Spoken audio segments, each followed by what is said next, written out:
하나님 말씀 사도행전입니다. 14장 8절부터 14절 말씀을 우리 한 절씩 교독하겠습니다. 사도행전 14장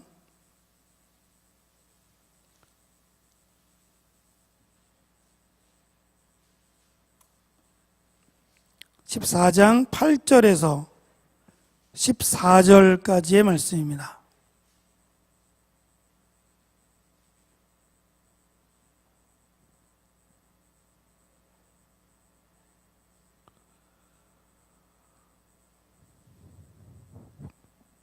사도행전 14장 8절부터 14절 말씀 한 절씩 교독합니다. 제가 먼저 8절입니다. 루스드라에 발을 쓰지 못하는 한 사람이 있는데 나면서 걷지 못하게 되어 걸어본 적이 없는 자라.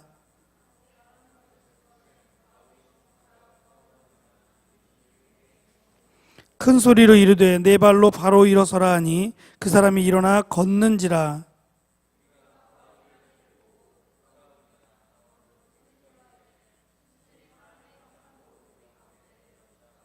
바나바는 제우스라 하고 바울은 그 중에 말하는 자이므로 헤르메스라 하더라.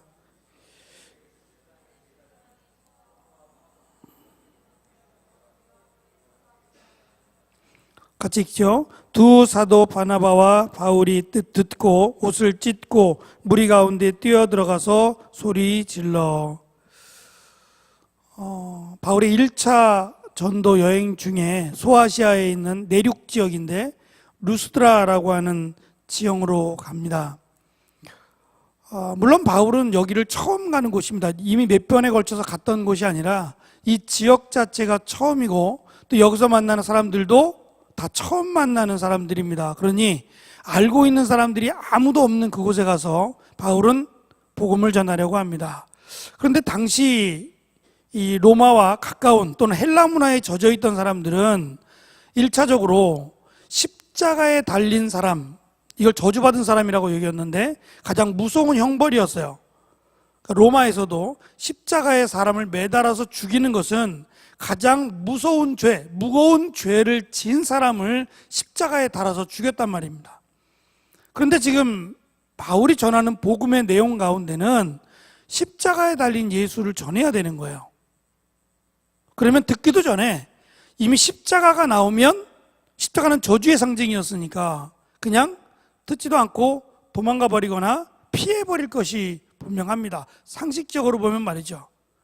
그러나 바울은 자기를 변화시키신, 자기를 완전히 그리스도인으로 변화시키신 그 말씀을 믿습니다. 자기의 어떠한 그 화술이나 어떤 그 말을 잘하는 말재주에 의해서 저들을 변화시킨다고 생각하지 않고 그저 자기가 확신하고 믿고 있는 이 예수 그리스도에 관한 내용을 전하는 것이 자기의 사명으로 여겼어요. 목사님이 곧잘 이야기합니다. 예를 들면 지금 우리가 있는 교회 근방에 여러분들이 좋아하는 옷집이 있어요. 여기 가게, 옷가게는 여러분들이 좋아할 만한 그런 다양한 옷들이 있어요. 가격도 굉장히 저렴해요. 그리고 질도 굉장히 마음에 들어요. 이 정도면 정말 내가 이것을 사도 전혀 손색이 없을 만큼 너무 기뻐할 것 같아요. 그래서 옷을 사서 입었더니 역시나 너무 좋아요. 너무 마음에 들고 옆에 있는 친구들이나 주변 사람들도 잘 어울린다고 어디서 이 옷을 샀느냐고 다 물어봐요.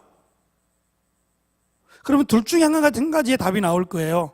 가르쳐주지 않거나 나만 사서 입으려고 가르쳐주지 않거나 아니면 기쁨으로 가르쳐주거나. 진주는 어떻게 할래? 안 가르쳐줄 건가 봐요. 예진이는 가르쳐줄 거야? 가르쳐준대요.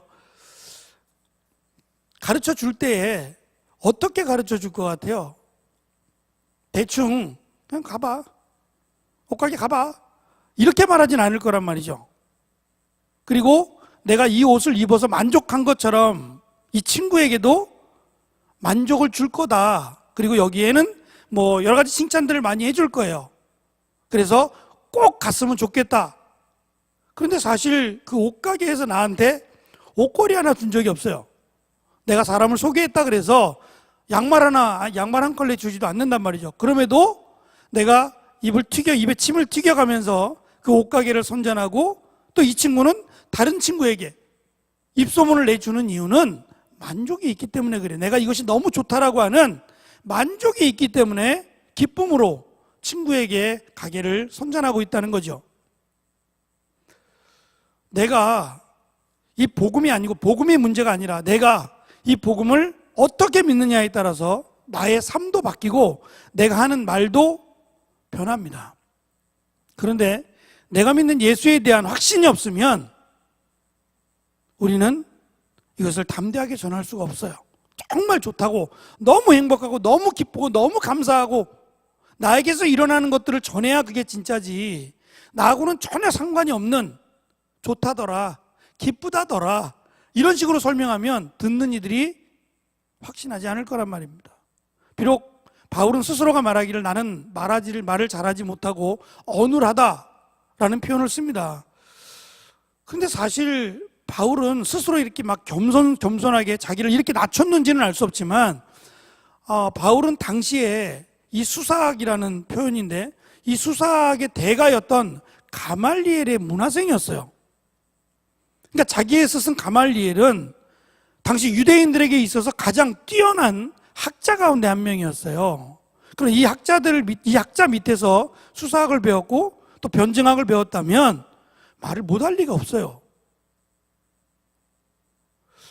마치 그 또박또박 아나운서처럼 또박또박 말하지 못했는지는 알지 못하지만 어쨌든 말을 잘한다 못한다의 기준에서 보면 전혀 말을 못할 만큼 그런 삶을 살지 않았습니다. 학식도 굉장히 깊었고 다양한 사람들을 만났던 사람이고, 또 특별히 유대인들에게 또는 이방인들에게 다 전할 수 있는 언어가 준비되어 있었어요. 그런데 바울이 자기가 말을 잘하지 못한다라고 말한 그 내면에는 잘하는 것이 의미가 없다라는 얘기일 수도 있어요. 그러니까 복음은 돌려서 이리저리 미사여구를 써가면서 그렇게 전하는 것이 별 의미가 없다는 거예요. 결국 그냥 있는 그대로, 저 사람이 믿든지 말든지 간에 내가 믿고 있는, 내가 확신하고 있는 예수 그리스도에 대해서 십자가에 달려 죽으신, 그리고 사흘 만에 부활하신, 그리고 다시 오마 약속하신 그 예수 그리스도를 전하는 것이 가장 큰 은혜였다라는 걸 깨닫게 된 거예요. 그래서 어떻게 보면 어린아이도 말할 수 있는, 초등학생들도 말할 수 있는 아주 간단하고 명료한 그런 예수에 대한 설명을 바울이 했을 거란 얘기죠. 물론 짧다라는 게 그냥 간단하게 한 단어 또는 한 줄, 두 줄의 어떤 문장으로 했다는 말이 아니라 구약에서부터 예언되어졌던, 그리고 유대인들은 이걸 이해하지 못했었는데 확실히 드러나서 비밀이 벗겨져서 하나님이 약속하신 축복이라는, 하나님이 약속하셨던 메시아라는 의미가 무엇인지, 그리고 왜 이 땅에 오셨으며 인간의 육신을 입고 태어나셔야 됐는지를 설명했을 거란 말입니다. 그런데 그 설명을 들으면서 바울이 너무 확신에 차서 정말 바울이 자신이 보고 자신이 들었던 것과 같은 느낌을 분명히 받았을 거예요. 제가 오늘 우리 읽었던 말씀들을 보면서 9절에 보면 바울이 말하는 것을 듣거늘 바울이 주목하여 이렇게 돼 있단 말이죠. 그러니까 바울은 모여진 사람들을 놓고 알고 있었던 게 아니에요. 저 사람은 구원을 받을 만한 사람이다, 이 사람은 내가 볼 때는 아닌 것 같아, 그렇게 평가할 수 없었다는 거예요, 바울 자신도. 근데 이 평가는 어떻게 드러나느냐 하면 말씀을 들었을 때 드러난다는 거예요. 이 놀라운 비밀이에요. 말씀은 분명히 살아있어요. 운동력이 있다고.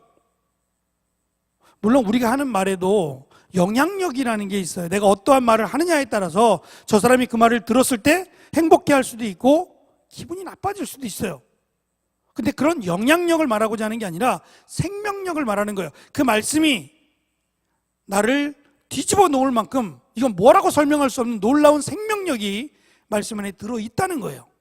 그래서 말씀을 받으면 하나님이 택한 사람, 하나님이 특별히 은혜를 더한 사람은 그 말씀을 듣고 변화가 일어난다는 거예요. 그것을 바울이 목격하게 된다는 말입니다. 여기서만이 아니라 어느 곳에서든지 복음을 전하게 되면 준비된 사람들이 있었어요. 우리가 새생명잔치가 주일날 선포가 되었고 지금 새생명잔치 기간 동안에 있어요. 우리도 이제 날짜를 정해놓고 복음을 전하러 나갈 텐데요. 우리가 할 수 있는 일이 사실 많지 않아요.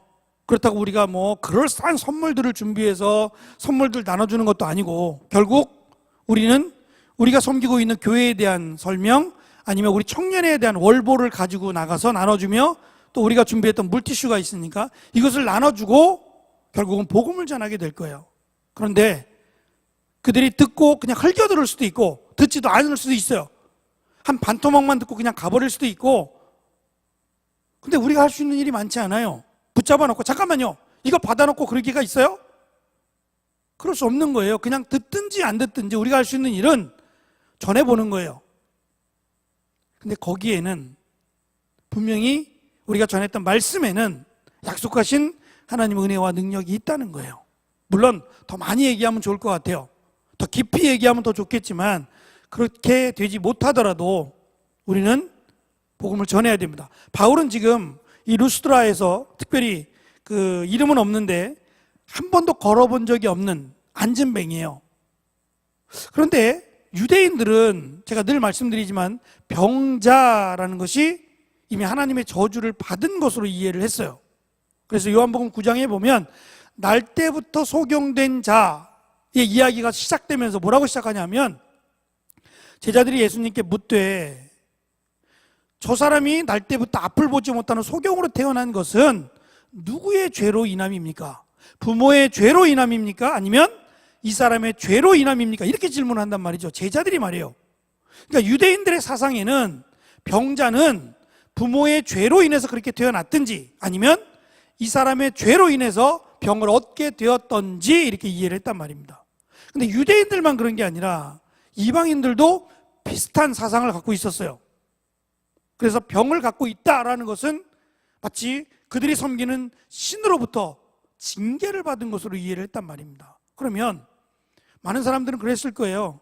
바울이 전하는 복음, 물론 복음이라고 말하진 않았겠고, 많은 사람들이 이방인, 자기들과 전혀 외모가 다른 사람이 와서 뭔가 말하고 있는데, 자기들이 쓰는 언어로 말했을 거예요. 말을 하고 있는데 한 번도 들어본 적이 없어요. 당시 헬라 문화의 주축이 되는 것은 지혜입니다. 지혜. 근데 이 지혜를 얻을 방법이 우리가 보고 깨닫는 거로는 한계가 있는 거예요. 예를 들면 많은 그 비밀을 안고 있는 것 중에 하나가 태양인데, 뭐 태양이나 달이나 우리의 손으로 잡을 수 없는, 우리의 육안으로는 크게 구별되지 않는 것들에 대해서는 많은 비밀이 있어요. 그래서 이 비밀을 캐고자 굉장히 많은 사람들이 노력을 했지만 한계가 있는 거예요. 다 추측에 불과한 거죠. 지금은 이제 과학적으로 입증됐으니까 누구라도 그렇게 말하겠지만 그때에는 자기가 옳은 거예요. 마치 신으로부터 계시를 받은 것처럼 이야기하는 사람도 있고, 꿈으로 또는 여러 가지 방법들을 통해서 자기가 깨닫고 알고 있는 것이 마치 신이 자기가 가르쳐 준 것처럼 싸움이 막 일어나요. 이런 상황 속에서 무언가 새로운 것을 안다라는 것에 대한 관심이 굉장히 많았어요. 그러니까 이방인이고 바울이 무언가 우리에게 선물을 주러 온 것이 아니라 가르쳐 주려고 왔는데, 이 사람이 전하는 걸 들어보니까 굉장히 생소해요. 그래서 지금 이 말을 듣고 있는데 많은 사람들은 이 안진뱅이가 여기서 없었으면 좋겠다고 생각했을 거예요. 그냥 함께 있는 것만으로도 불편하고 내가 마치 죄가 옮겨오는 것처럼 싫었을 거란 말입니다. 근데 그것도 그렇지만 바울을 통해서 듣고 있는 이 말씀이 너무 강했어요.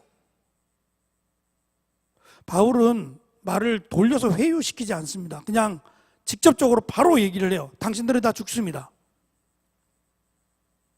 그럼 무섭잖아요. 죽는다고 하면 죽음을 피해갈 수 있는 사람은 아무도 없어요. 언제 죽는지는 알 수 없지만 죽는 건 분명히 맞으니까 죽습니다. 그런데 죽지 않습니다 라고 말하면 분명히 관심을 가질 거예요. 우리도 마찬가지죠. 죽는 건 분명해요. 누구나 다 죽으니까. 그런데 죽지 않습니다, 영원히 살 수 있습니다 라고 말하면 이게 이제 수사학적인 기법인데 답을 먼저 말해주는 거예요. 답을. 그럼 사람들이 이 답을 듣고는 내가 생각했던 답이 아닐 때 더 많은 관심을 갖게 되죠. 그러면서 풀어나가는 거예요. 왜 영원히 죽지 않는지에 대한 설명들을 이어져 나갑니다. 그러니까 사람들이 죽는다, 그런데 영원히 죽지 않는다라고 말을 하면 모여들었을 거예요. 죽지 않는데. 우린 분명히 죽을 건데, 죽지 않는데, 저 사람이 말하는데 죽지 않는데 라고 수근수근거리며 사람들이 모여들었을 겁니다. 그런데 이 모여들었던 많은 사람들 중에 지금 바울이 말하고 있는 주목해서 보게 되는 사람은 바로 이 안진뱅이였다는 거예요.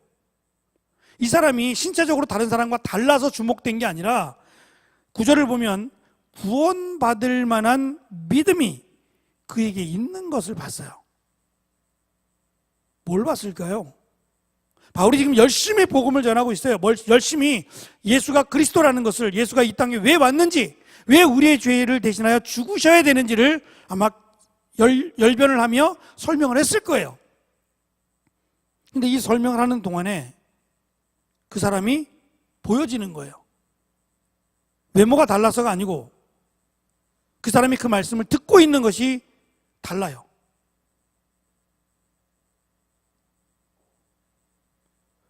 그래서 제가 우리 청년들에게 꼭 당부하고 싶은 거는, 우린 청년들이기도 하지만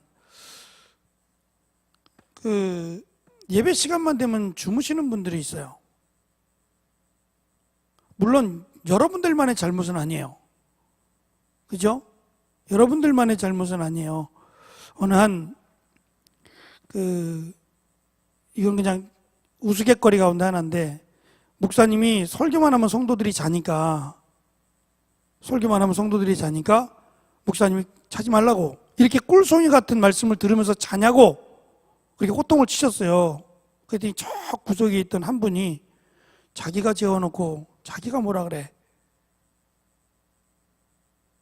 여러분들의 잘못만이라고 말할 수 없어요, 사실 그거는. 그런데 어쨌든 사모하는 마음이 있어야 되는 건 분명하고, 또 한 가지는 누가 전하든 말씀을 들을 시간만 되면 자는 사람들이 있어요. 제가 아는 친구 가운데 그런 친구가 있었어요. 같이 신앙생활 하면서 이 친구는 설교만 하면 자요. 그리고 설교가 끝나면 깨요. 기가 막히죠? 아주 단잠을 자요. 짧은 시간이지만 아주 깊고 아주 짧은 단잠을 자는데, 한 번은 제가 이제 의정부에서 목회할 때 이 친구가 그 다리를 많이 다쳤어요. 회복이 불가능할 정도로 차가 다리를 밟고 지나가는 바람에 이 밑에 복숭아뼈가 아니고 발목뼈 쪽이 으스러졌어요. 으스러져서 뭐 몇 번의 수술을 거쳤지만 그냥 장애인 판정을 받아야 되는 상황이 벌어졌어요. 그래서 이제 어떻게 통화가 돼서 오랜만에 저랑 통화가 돼서 병원에 한번 오라 그랬더니 갔더니 뭐 전혀 뭐 아프지도 않고 뛰어다니고 뭐 얼굴도 그렇고, 그래서 야, 넌 날라리 환자야 라고 했더니 그 이야기를 해주는 거예요. 보기에는 멀쩡하지만 그 이 밑에 다리 쪽에는 이미 망가질 대로 망가져 있다라는 얘기를 하면서 이야기를 하더라고요. 기도를 꼭 좀 해달라고. 그것 중에 하나가 보험금을 좀 받아야 되잖아요. 차가 이렇게 다리를 밟고 지나갔으니까 합의가 돼야 되고 보험금을 받아야 되는데, 이 보험금을 좀 잘 받을 수 있도록 기도해 달라고 그 얘기하려고 저를 부른 거죠. 얼굴도 보고 반갑긴 한데. 그래서 이제 저는 다시 의정부로 돌아가서 기도했죠. 기도해 달라고 하니까 기도했고, 그 친구가 한 달 정도 지났을 때쯤 제가 사역하고 있는 교회로 찾아오겠다고 전화를 했어요. 이제 다 낫고 뭔가 다 정리가 됐는 모양이다 라는 생각과 더불어 겁이 나는 거예요. 그 이유는 잘까봐. 그것도 친구인데, 인원도 몇 명 없는데 그 중에 한 사람, 새로운 사람이 계속 졸고 있으면 저는 뭐라고 소개해야 돼요? 저랑 같은 교회 청년의 시절을 같이 보냈던 친구입니다라고 소개를 해야 되는데, 자고 있으면 성도들이 볼 때 뭐라 그러겠어요? 목사님 친구들은 다 저래? 근데 그게 이제 걱정이 돼서 기도를 해요. 하나님, 이 친구가 온다고 하는데 제발 졸지만 않게 해주십시오. 그래서 안 하던, 목사님 예화를 잘 안 하잖아요. 안 하던 졸지 말라는 예화도 준비해놨어요. 졸지 않는 예화. 그리고 이제 기도하고 졸지만 않게 해달라고 그렇게 기도하고 주일날이 됐는데, 잤겠어요? 안 잤겠어요? 졸았겠어요? 안 졸았겠어요? 졸았을 것 같아요. 졸았으면 이 얘기를 안 꺼냈을 거예요. 안 졸았어요. 눈이 동글동글하고 정말 기대 이상으로 너무너무 감사했어요. 그리고 이제 그 친구하고 같이 예배 끝나고 같이 식사를 하고 이야기를 나누다가 그 친구는 돌아갔어요. 그리고 이제 얼마 시간이 흘러서 오후 예배까지 다 마치고 이제 그때는 이제 재정부에서 헌금이 다 개수되잖아요. 제가 하는 게 아니라 재정부에서 헌금이 다 개수되고 이제 페이퍼로 보고만 이렇게 올라와요, 저한테. 그래서 제가 그걸 보면서 알았어요. 아, 졸지 않을 수밖에 없구나. 그 이유는 이 친구가 1,000,000원을 헌금했어요. 제가 그랬거든요. 너 꼭 11조 해라. 꼭 11조 해라. 그 약속을 해라. 그럼 내가 기도하마 그랬거든요. 11조를 했다는 거죠. 얼마를요? 1,000,000원을 11조 한 거예요. 그러면 얼마를 보상받은 거예요? 진짜 1억인지는 알 수 없어요. 진짜 온전한 11조를 했으면 1억이고 2억을 받았는데 1,000,000원을 했을 수도 있으니까 그건 제가 확인 안 해봤어요. 근데 어쨌든 제가 이제 그 얘기 할 거예요. 예배 시간마다 졸면 어떻게 하라? 1,000,000원을 준비해서 예배를 드려라. 그럼 이 시간은 얼마짜리 예배가 되는 거예요, 나한테는? 1,000,000원짜리 예배가 되는 거예요. 물론 그렇게 할 수 없죠. 그렇게 해야 된다는 것도 없고. 근데 내가 하나님한테 정말 내 1,000,000원이 크죠? 다리와 다리와 바꾼 거잖아요. 아, 여러분들은 그냥 우습게 생각하는구나. 1,000,000원이. 저는 굉장히 큰 돈이거든요. 이렇게 만져볼 일이 몇 번 없는. 예? 그 어떻게 이렇게 쉽게 만져보겠어요? 그런데 그 1,000,000원을 드리려고 가슴에 봉투를 하나 딱 1,000,000원짜리 수표와 함께 가슴에 딱 넣어놓고 하나님, 제가 이 내 살과 같은 내 뼈와 같은 예물을 드립니다라는 마음으로 예배를 드리니까 졸 수가 없겠구나. 마음가짐의 문제라는 거예요. 그냥 예배 앉아서 보는 정도로만 생각하면 졸 수도 있어요.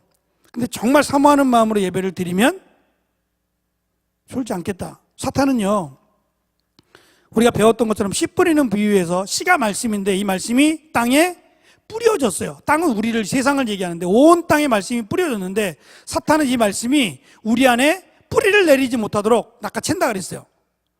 탁 낚아채요. 그냥 낚아채는 게 아니라 세상에 염려를 갖다 심어놓고 더 이상 이 씨가 말씀이 자라지 못하도록도 하고, 또는 여러 가지 장애물들을 많이 만들어놔서 나는 하나님의 사랑을 못 받는 사람이야, 이렇게 스스로 주저앉게끔 만들어서 말씀이 자라지 못하게 하고, 여러 가지 방법들을 통해서 말씀이 자라지 못하게 해요. 그런데 마지막 이 말씀이 열매를 맺는 땅이 하나 나오는데 좋은 땅이라고 설명하죠. 이 땅은 말씀을 듣고 믿고 지켜 행하는 자, 이렇게 설명을 해요.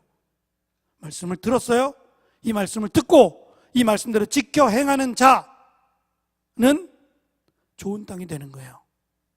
처음부터 좋은 땅이 아니고, 처음부터는 다 똑같아요. 씨가 뿌려진 거 없이 전부예요. 그런데 좋은 땅이냐 나쁜 땅이냐, 이 결과는 말씀을 듣고 지켜 행하면 좋은 땅, 말씀을 듣지도 않으면 그냥 길가에 뿌려진 땅이 되고 만다는 거예요.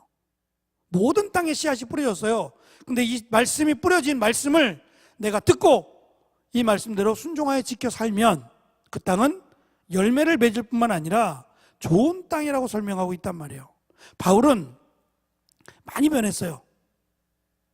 어쩌면 바울의 삶 자체가 다 바뀌어버렸어요.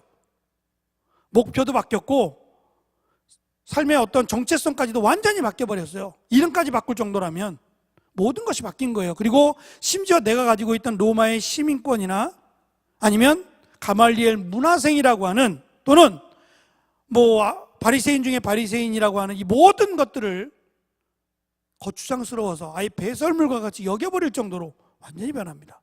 그리고 얻은 게 뭐예요? 오히려 사람들로부터 손가락질을 당했어요. 미쳤다. 바울은 너무 학문이 많아서 미쳤다라는 손가락질을 받았어요. 그래도 바울은 행복했어요. 왜냐하면 구원에 대한 확신이 있었어요. 예수 그리스도가 하나님이고 메시아라는 것을 믿었고, 더불어 이제 내가 진정한 하나님의 백성이 되었고 구원받았다라고 하는 확신이 있어요. 이 차이가 얼마나 크냐 하면 그냥 가정하에 여러분들이 지금 시한부 인생을 살고 있다고 생각을 해보세요. 시한부 인생, 예를 들면 한 달 정도, 이제 한 달밖에 살지 못해요. 한 달만 살 거예요. 그러면 이 한 달 동안 뭐 할지 막 살 거예요? 그냥 되는 대로 살다가 그냥 죽지 뭐 이렇게 생각하는 사람도 있겠어요. 있지만 이 한 달을 마치 내가 지금껏 살아온 것보다 더 소중하게 생각할 거예요.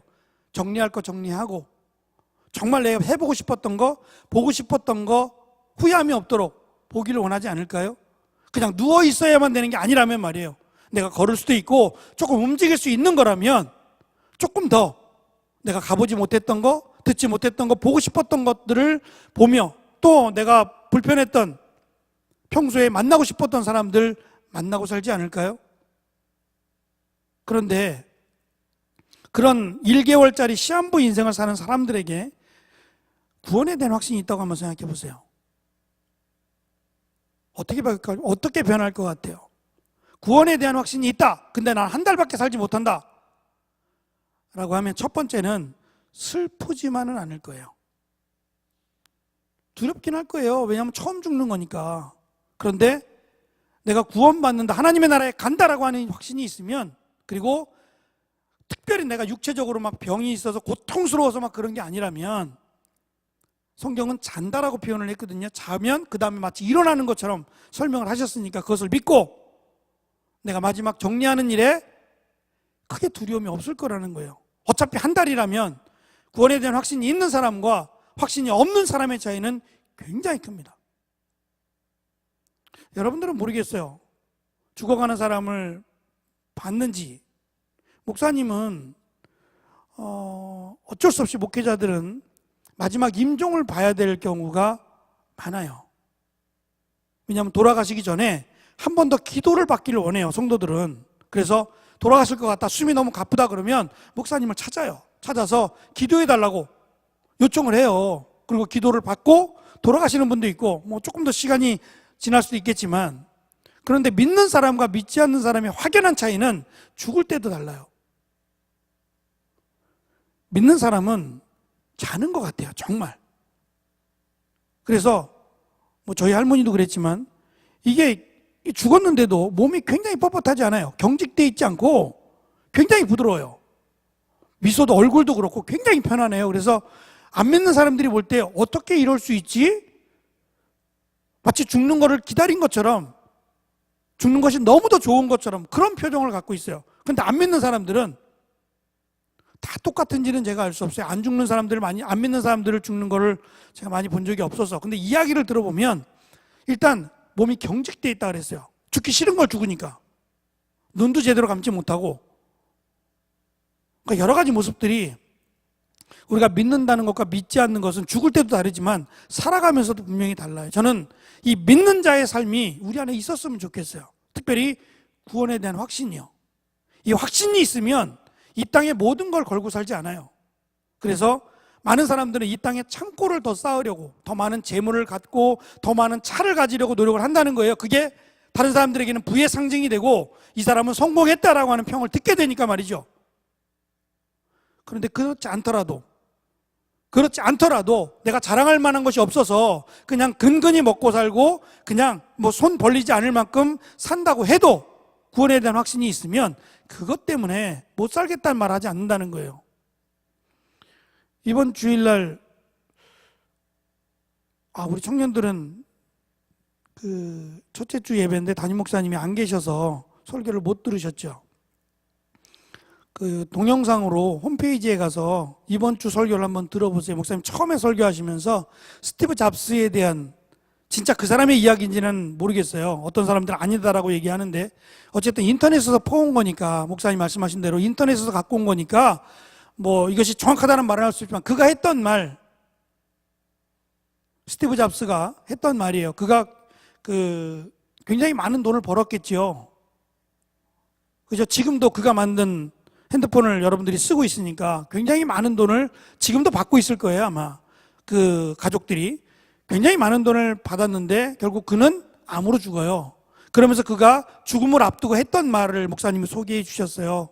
그 말이, 돈을 벌려고 아둥바둥거리면서 사는 것은 미련하고 어리석은 일이다 라고 하면서, 정말 먹고 살 만큼만 있으면 행복하게 사는 것, 그것이 진정한 지혜로운 삶이다라는 말씀을 하셨어요.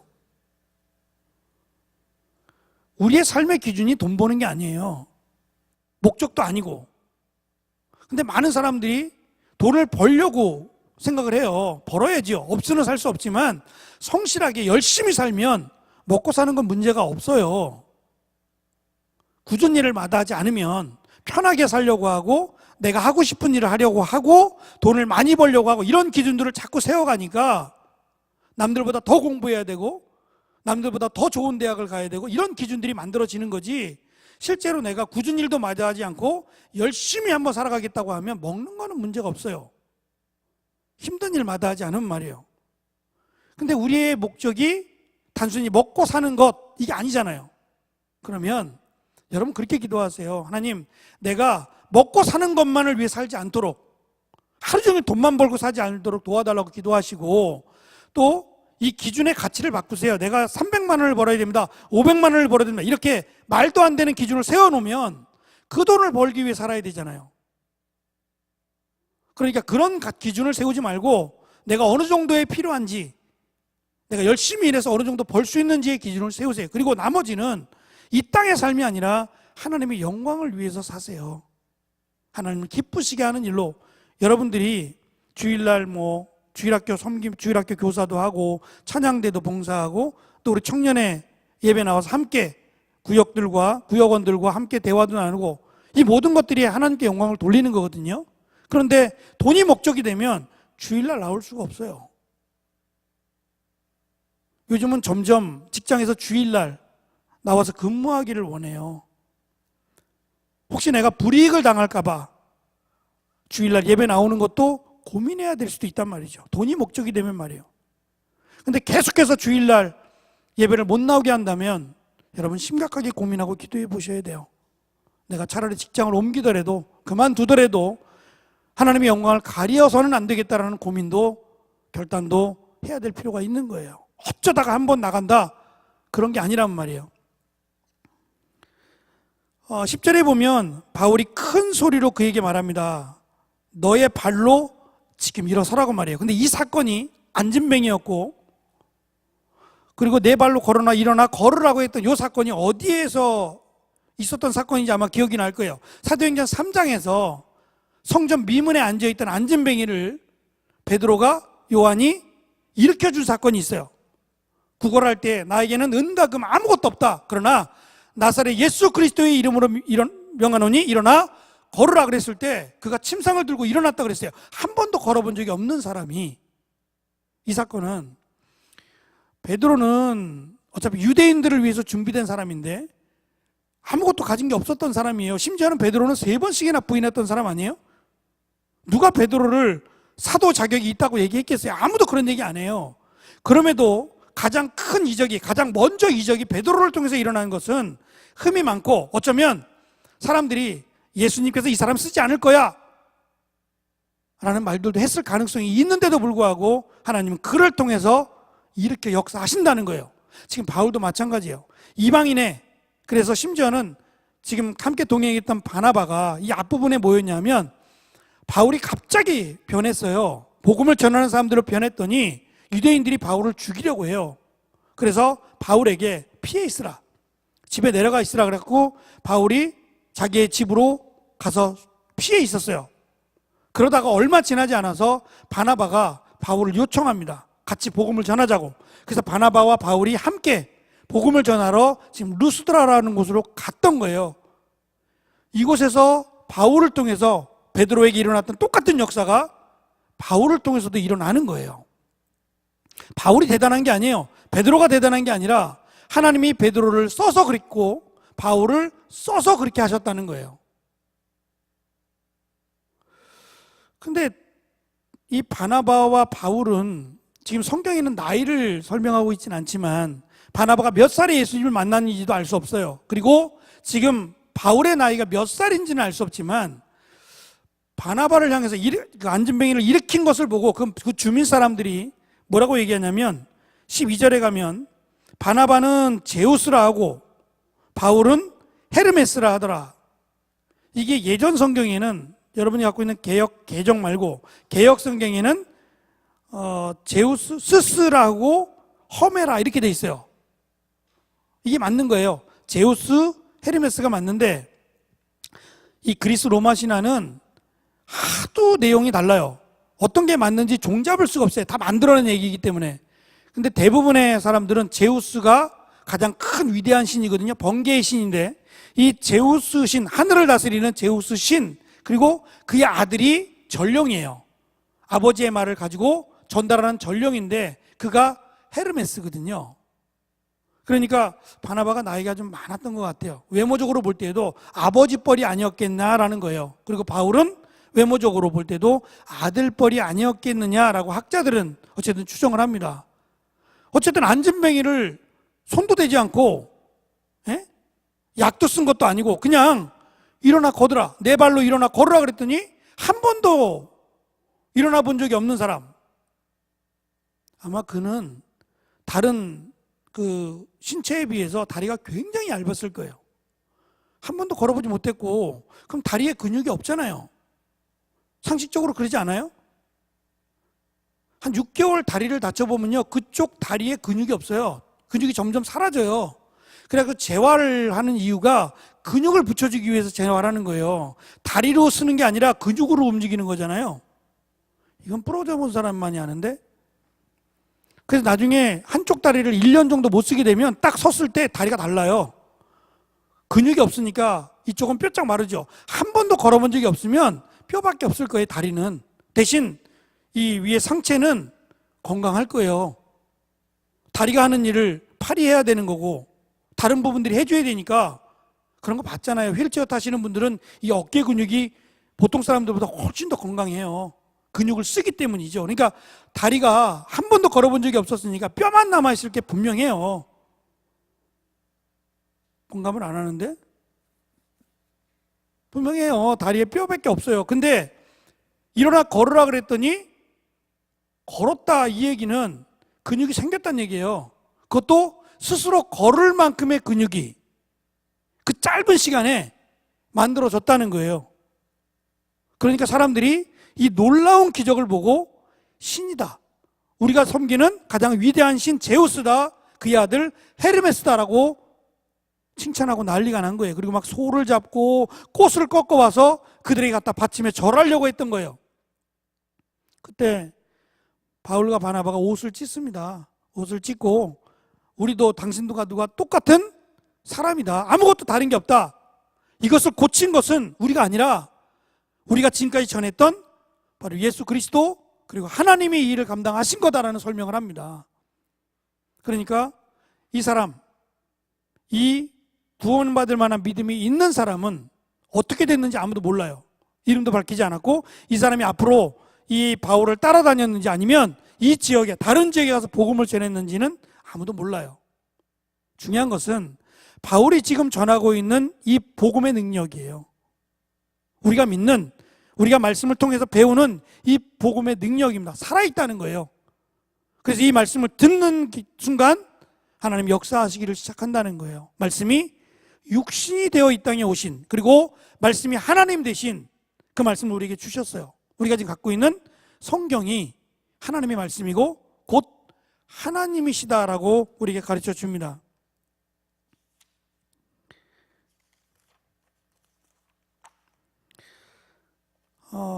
제가 살고 있는 그 골목은 오래된 골목이에요. 그 백란 미용실 그쪽 골목은 유난히도 점집이 많아요. 절 표시가 된 집들, 점집이죠. 점집들이 많아요. 그래갖고 때로는 뭐 저녁에 그렇게 하지 않지만 낮에도 보면은 막 자기들이 막 그 염을 외우는 경우도 있고, 주술을 막 외우는 경우, 뭐 장구를 치는 경우, 무슨 말인지 알아들을 수도 없는데 하여튼 그 이상한 말들을 해가며 자기들이 믿는, 자기들이 섬기는 신을 부르는 거예요. 신을 부르는 거예요. 그게 얼마나 위험하고 그게 얼마나 잘못된지를 모르는 거예요. 귀신을 부르는 거예요. 우리는 귀신이 오지 못하도록 기도하죠. 근데 그들은 귀신이 오도록 기도해요. 자기의 힘으로 안 되니까 귀신의 힘으로 무언가를 해보겠다는 거예요. 그럼 뭐 하겠어요? 인간보다는 나을지 모르지만 결국은 귀신들의 앞잡이가 되어서 이 땅을 살다가 지옥 가는 거예요. 귀신의 놀이개가 돼서 살다가 가는 거예요. 참 불쌍하죠. 근데 그 이유가 제가 곰곰이 생각해보고 또 그 시대적 상황을 찾아보니까 지금 한강 옆이잖아요. 지금은 그렇지 않지만 과거에는 이 한강 옆에 죽는 사람들이 굉장히 많았어요. 물이 범람을 해서. 그래가지고 이 지역이 아무도 안 살려고 했던 지역이에요. 그리고 못 살았던 지역인 게 맞는 게 뭘 좀 하려고 그러면 물이 범람해서 뒤집어 버리고 집을 덮어버리고. 그러니까 잘 사는 사람들은 여기 안 사는 거예요. 다 딴 데로 가서 산 거예요. 안전한 곳으로. 그리고 여기는 갈 수 없는 사람들만 남았어요. 그러니까 살려달라고, 비만 오면 살려달라고 이렇게 기도하다 보니까, 바라고 소망하다 보니까 점집들이 많은 거예요. 이 귀신들이 우리를 살린 게 아니죠. 오히려 귀신들이 우리를 죽이려고 하는데 말이죠. 오히려 지금 여기 이 지역에 어쩌면 교회가 많을지도 몰라요. 그래서 더 불쌍합니다. 그 모습들을 보면 참 불쌍한데, 우상을 섬기는 자들과 하나님을 섬기는 자들의 이 대표적인 특징이 여기 나와 있는 것처럼, 만약에 바울과 바나바가 하나님을 섬기는 자들이 아니었다면, 내가 무언가 대단해서 이 사람을 낫게 했다면 우리가 흔히 말하는 복비를 달라 그랬을 거예요. 저는 만약에 그 사람들이 진짜 신을 섬기는 사람들이라면 복비를 원하지 않을 거예요. 왜냐하면 신이 먹이고 살리지 않을까요?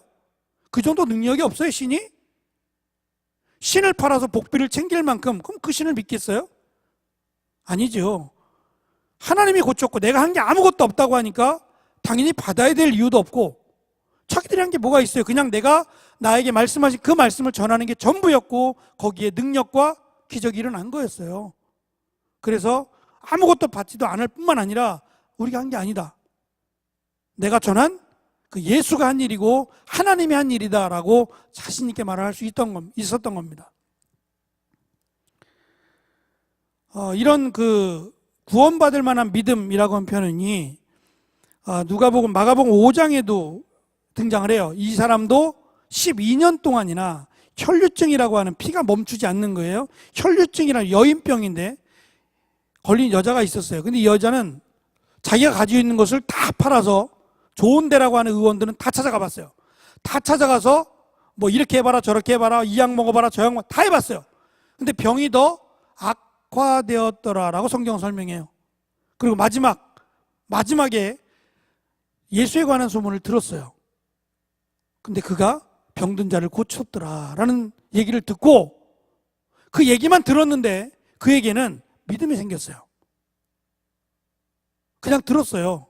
제가 며칠 전에 의정부에서, 또 의정부에서 목회할 때에 아주 뭐 절에 불교에 대한 게 얼마나 심취되어 있는지 모르지만 하여튼 폭 빠져가지고 벽에다가도 부적을 넣을 정도로, 하여튼 눈에 안 보이는 곳에다까지 부적을 접어가지고 꼬깃꼬깃 다 넣을 정도로 그렇게 심취되어 있던 지금 집사님인데, 집사님을 만났어요. 만나서 이제 차를 마시고, 그분이 그 원두커피 전문점을 하거든요. 의정부 1호점이에요. 그 가게 이름을 목사님이 줘줬어요. 근데 그분이 교회를 나오게 된 게, 어느 날 같은 층에 살고 있는, 아래층에 살고 있는 권사님이, 그러니까 저희 교회 권사님이었는데, 권사님이 가서 예수 믿으라고, 예수 믿고 구원받으라고 요 얘기만 딱 했대요. 전에 같았으면 언니 앞으로 그런 얘기 하려면 오지도 마, 그리고 막 그랬어요. 몇 번에 걸쳐 그랬었는데, 그날따라 권사님은 포기하지 않고 똑같은 얘기예요. 예수 믿고 구원받아. 요 얘기를 딱 듣는 순간 마음속이 쿵 하고 오더래요. 그리고 내 가진 모든 것이 막 무너질 것 같고 막 이상하더래요. 정말 이상해서 그때부터 교회 가는 것만 생각했대요. 빨리 가고 싶다, 빨리 가고 싶다. 나 언제 교회 가지? 자기도 이해할 수 없는 일이 벌어졌어요. 여러분들 중에 혹시 내가 예수님을 안 믿다가, 모태신앙들은 모를 거야, 안 믿다가 전혀 모르고 살다가 어느 날 갑자기 예수님을 믿게 됐어요. 그리고 이 기쁨이 나에게 막 넘쳐가지고 교회 가고 싶어가지고 막 견딜 수 없었던 그런 경험이 있는 사람이 있어요? 여긴 지금 거의 모태신앙이야 보니까. 있어? 그래, 승현이 그랬어? 그치? 이렇게 늦게 믿은 사람들, 변화된 삶을 사는 사람들의 특징이에요. 이건 거의 똑같아요. 어느 날 갑자기 쿵 하고 온 거야. 그치? 그렇게 와. 그러니까 그렇지 않고선 변화가 안 되거든. 웬만큼 두들겨 맞아서는 변화가 안 돼. 내 가슴이 막 무너지는 것 같고 막 견딜 수 없는 막 두근거림이 있어요. 그러니까 제가 바라기는 모태신앙도 그게 있어야 돼. 그냥 어릴 적부터 교회 가려니까 그냥 엄마 뱃속부터 다녀가지고 교회 가니까 편하고 교회 가니까 좋고, 이거는 좋을 수도 있지만 뜨거움이 없을 수도 있어요. 그러니까 뜨거움이 나에게 회복될 수 있도록 기도하라고요. 그렇다고 일보도 안 믿어볼 필요는 없어. 일보를 한번 나갔다가 그럴 필요는 없어. 못 돌아올 수 있기 때문에 그런 위험한 행동을 하지 마세요. 그건 좋지 않아. 근데 어쨌든 내가 어느 날 갑자기 예수 그리스도를 믿었는데 이것이 나에게는 충격으로 다가와서 막 견딜 수 없는, 교회 가고 싶어서 견딜 수 없고 예배드리고 싶고 찬양하고 싶은 마음들이 있단 말이에요. 지금 이 여인도 들었는데, 많은 이야기들을 들었는데, 그날따라 들었는데 이것이 미치도록 나에게 다가왔어요. 그래서 사실은 굉장히 위험한 행동을 해요. 혈류증은 피와 관련된 병이에요. 이거는 굉장히 저주받은 병이었어요. 피는 생명이기 때문에 생명을 흘리는 거잖아. 그러니까 죽을 병이에요. 딴 것보다도, 상처가 난 것보다도 피를 흘리는 거기 때문에 죽는 병이에요. 유철병이라는 것은 하나님의 저주가 큰 병이에요. 그러면 이 저주받은 사람들은 사람들이 있는 곳으로 가면 돌 맞아 죽었어요. 문둥병자가 그랬던 것처럼 이 피를 흘리는 병은, 생각해봐요. 피를 흘리게 되면 첫 번째 나타난 증상은 빈혈이 많았을 거예요. 얼굴 혈색이 창백했을 거고 힘도 하나도 없었을 거예요. 그러니까 그런 상태에서 정말 마지막 젖 먹는 힘까지 다해서 식은땀을 막 흘려가며 예수님께로 갔어요. 근데 예수님께 가기가 쉬워요, 어려워요? 사람들이 많이 몰려있고 제자들도 예수님 주위에 있단 말이죠. 그래서 예수님이 갈 수 있도록 제자들이 사람들을 밀치기도 했을 거란 말입니다. 근데 이 여자가 뒤로 갔어요. 앞에서는 만날 수 없으니까 뒤로 가서 이렇게 막 밀치고 그럴 때, 그것도 은혜일 거예요. 이 여자가 예수님께 가까이 올 수 있도록 예수님께서 허락하셨을 수도 있어요. 저는 그렇게 믿는데, 어쨌든 공간이 생겼고 이 여자가 가서 예수님 옷자락이라도 만지면, 이 생각을 갖게 된 거예요. 예수님 부를 수도 없고 예수님 만질 수도 없으니까 옷자락이라도 살짝 만지면 고칠 수 있다라고 하는 믿음이 그 여인에게 있었어요. 그리고 만졌어요. 마치 수도꼭지가 딱 잠기듯이 피가 끊어진 걸 느꼈어요. 몸이 났죠. 났어요. 그리고 몸의 변화를 본인이 느꼈어요. 그리고 조심스럽게 가려고 하는데 예수님께서 그 가는 여인을 향해서 말씀하시는 거예요. 누가 내 옷을 만졌느냐? 다른 사람들은 뭔 소리인지 모르지만 이 여인은 소름이 끼쳤을 거예요. 그때 제자들이 이렇게 얘기해. 꽁트 같아. 예수님 치사하게 이렇게 사람들이 많은데 옷 좀 만졌다고, 에? 그 누굴 찾기를 원하십니까? 옷 좀 만졌다고 그 만진 사람 어떻게 하시려고 그 사람을 찾으려고 합니까? 이렇게 사람이 많은데 라고 얘기했을 때 예수님은 제자들을 말 듣지 않아요. 나에게서 능력이 나갔다 그랬어요. 그럼 예수님의 능력이 빠져나가니까 없는 거예요? 아니에요. 채워져요. 그럼 아무리 퍼가도 예수님은 능력이 모자라지 않는데, 예수님 말씀은 이 여인의 믿음이 나의 능력을 가져갈 만큼의 믿음이었다는 거예요. 다시 말하면 우리가 예수님 앞에 나와서 기도하고 사모하는 것 가운데는 이미 능력을 주시려고, 주님이 능력을 주시려고 기다리고 계신다는 거예요. 그래서 이 여인이 다가올 수 있도록 길도 만들어 주시고 이 여인이 옷자락을 잡을 수 있도록 어쩌면 천천히 걸어가셨을 거예요. 빨리 걸어가지 않고 이 여인이 따라올 수 있도록, 내 옷자락을 만질 수 있도록 예수님은 천천히 움직이셨을 거란 말이에요. 그리고 옷자락을 만졌을 때 기분이 나빴을까요? 예수님이 행복했을까요? 행복했지요. 예수님이 옷자락이라도 만지면 내 병이 낫겠다고 생각했던 이 여인의 믿음을 예수님은 기다리셨고 기뻐하셨어요. 바울은 그걸 알았던 것 같아요. 자기가 전하고 있는, 어쩌면 믿을 수 없는 이 복음을 전했을 때 분명히 변화되어 가고 분명히 기적이 일어나는 모습들을 바울은 기대했을 거란 말이죠. 자기가 하는 건 아니고 이 말씀 안에 담긴 그리스도의 이름의 능력이 사람들을 변화시키고 기적을 일으킨다는 것을 바울은 수도 없이 봤을 겁니다. 그래서 더 신나고 더 기대가 되고 더 말씀으로만 전해야겠다라고 생각했을 겁니다. 저는 루스드라에 가본 적이 없어요. 그래서 지역적으로 어떤 모습을 갖고 있는지 아무것도 모르지만 그게 중요한 게 아니라면 루스드라가 아니라 어디에 가서도 바울은 복음을 전했을 겁니다. 그리고 이 복음을 듣는 자들은, 믿는 자들에게는 놀라운 능력이, 기적이 나타났을 거라는 거예요. 성경에 기록하지 않을 만큼 굉장히 많은, 설명할 수도 없을 만큼 놀라운 기적들이, 어쩌면 어떻게 이런 일이 라고 생각할 만큼의 엄청난 일들이 일어났을 거라는 겁니다. 정필도 목사님이 이런 책을 썼어요. 부산 수영록교회 목사님이, 지금 이제 원로 목사님이 되셨어요. 70이 넘으셨는데 그분이 책을 썼는데 이런 책이에요. 제목이 교회는 무릎으로 세워진다 라고 하는 책이에요. 그 책의 내용 가운데는 죽을 만큼 고난이 오면 엎드려 기도하면 된다. 주님이 한 번만 말씀해 주시면 모든 게 평정된다. 죽을 정도로 힘들다면 죽을 정도로 사무치게 주님을 기다려라 라는 내용이 그분의 고백 가운데 있었어요. 그래서 교회는 무릎으로 세워져야 된다는 거예요. 바울과 바나바가 병자를 고칠 수 있었던 것은 하나님이 그들에게 어떠한 기술을 줬기 때문에, 고칠 수 있는 능력을 심겨줬기 때문이 아니에요. 바울이 믿는 그 예수 그리스도에 대한 확신, 그것 자체가 이미 능력을 가져갔어요. 제자들이 9명이 남아서 간질병에 걸린 어린아이 하나를 두고 밤새도록 씨름하며 못 고쳐요. 그리고 아버지가 산에서 내려오신 예수님을 만나서 내 아이를 당신의 제자들이 밤새도록 시달리게 했느라고 막 투정을 부려가며 하소연을 할 때 예수님이 제자들에게 가서 하신 말씀이 어찌하여 믿음이 없느냐. 무슨 믿음이에요?